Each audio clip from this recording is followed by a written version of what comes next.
Size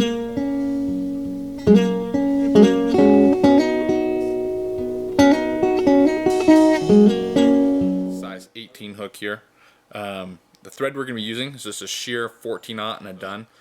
Basically, get the thread started on the hook all the way to where the barb would be, just above. So the first step is we're going to take a piece of our lemon barred wood flank, and you want the fine stuff because this is going to be imitating basically the nymphal case and where the tails had been in the nymphal case. So these very fine, nice fibers are going to give you good separation and are more of a realistic profile. So what we're going to do here is cut about 4-5 strands at the most off. You don't need very many. As you can see, that's plenty. You see this feather's got a natural curvature to it. You do not want to have it facing down. Prefer to tie them facing up. So with one loose thread wrap, we're going to lock it down. Make sure it sits right. All the fibers are spread out somewhat. Only take one more thread wrap just to lock those materials into position before we... Alright, next material is just going to be some Brownselon. This is what's going to make the majority of the shuck on this fly. And all we need is, once again, 5, maybe 6 fibers. You want this to be very sparse. So the way I like to tie this in is I'll tie it in long, just with one thread wrap. What I like to do is pull it into position. It makes for a little bit quicker tie instead of just trying to line it up perfectly. And now the way you want to measure this up with your wood duck fibers, you're going to want to pull these to be just a little bit shorter than the ends of your wood duck. That's about perfect right there. Now notice the way I'm going to cut this is I'm not going to cut everything here. I'm going to cut it up here because if I cut that, what it's going to give me is a little nub at the back end, and that way it's going to be hard to make the body very even. Next material we're throwing in are brown goose biots. I prefer the goose over the turkey because they got better segmentations, and I just think they look better. They're a little shorter, so they don't work as well for long flies, but for these 18s and 16s are perfect. Now the way you're going to want to remove one feather is you do not want to cut it off. Rather, you want to peel it off. What this is going to do for you is it's going to give you a notch. And what this will do for you is it's really cool. If the notch is facing backwards, it's going to give you a smooth body. If the notch is facing forwards, it's going to give you a rough body.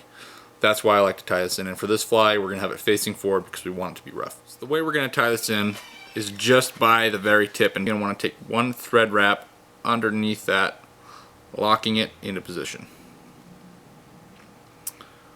So once you can see that the notch is still facing forward, and now wrap down the rest of this material we've left to give us a smooth, even body. Now we're going to take our hackle pliers and just grab the very top above the notch. You want to be gentle because the very end of this can be brittle. But now what we're going to do is we're going to start slowly wrapping this material forward. So as we start wrapping this forward, you're going to notice it's giving us a rough, segmented body.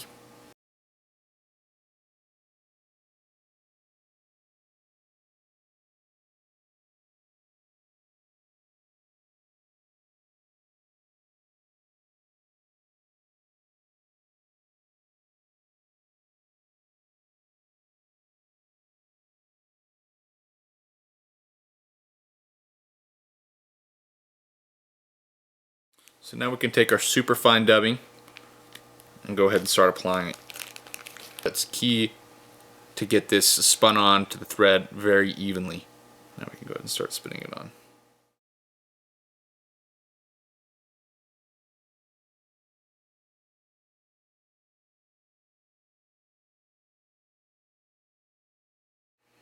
So we're going to spin this into a ball shape, overlapping each other, doing some cross wraps. That's all we're going to need right there. Your CDC, and you want to pick some nice materials. I prefer the Trout Hunter material. It's far superior to anything I've found. It's good quality stuff, and you get a lot of nice feathers. For this style of fly, you're going to want fibers that are like this. The feathers have got skinny stems full of nice pieces of CDC. They're going to go very well for this fly. What you do not want are feathers with fat stems. It's going to make for a bulky fly. So go ahead, pull the butts, the loose ends away from the top of the feather, not peeling them off, just kind of pulling them out of the way. And we're going to do this for all 2 feathers. So now that I've got my feathers prepared, and you'll notice I've decided to go with 3 because these are kind of some fine sparse feathers. What we're going to want to do one at a time is line the tips of these feathers up. Now you see these feathers are neatly prepared. And tie in your feathers. So the key to doing this properly, you're going to take 3 loose thread wraps, because we're going to want to be able to pull this until it's the proper length.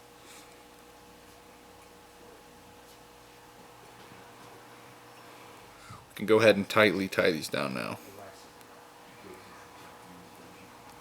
So now we can go ahead and trim the remains of this feather. However, we're not going to trim them at the base. We're going to line it up with the very edge of that dubbing ball.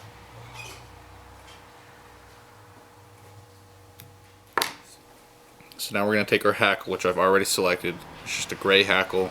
Got it off a cape. It's going to be the best way to get nice, long, small hackles for this fly. So go ahead, tie it in like you would any standard hackle,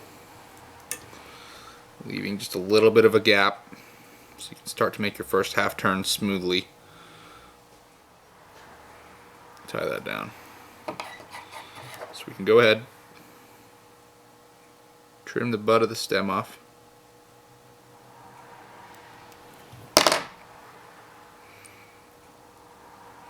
Give everything 1 or 2 more wraps to make sure it's smooth.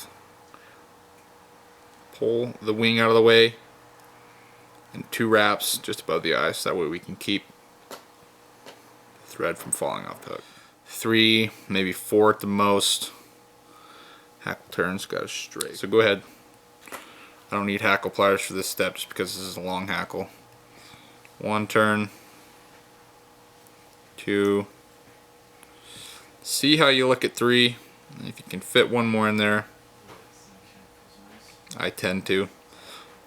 You know, if it was maybe a spring creek fly, I wouldn't, but for our tailwaters, a little extra buoyancy doesn't hurt. Now, a little trick I like to do in making enough room to tie this feather off is what I will actually do is I will strip the remaining feathers on the base of this stem, so that way all I'm tying in is a bare stem and not a stem with hackle tips attached to it. Peel everything out of the way, maintaining tension on this as to not unravel everything I've just tied down.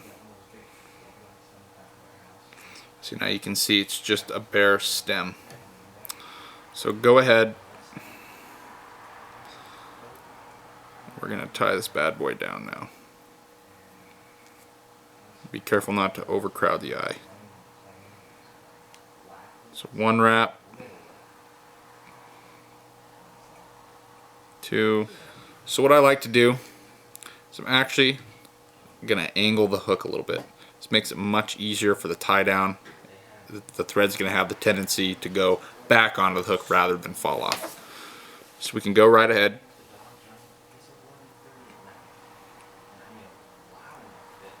Trim the remaining hackle. We're going to take our whip finisher, start whipping this off. So what I like to do with my thumb and my forefingers, I'm going to pull that out of the way and go very slowly because I do not want to wrap down any of the hackles. I want a nice, clean, smooth head. 4 turns is going to be perfect.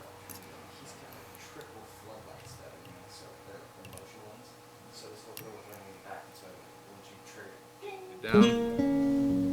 Trim it off.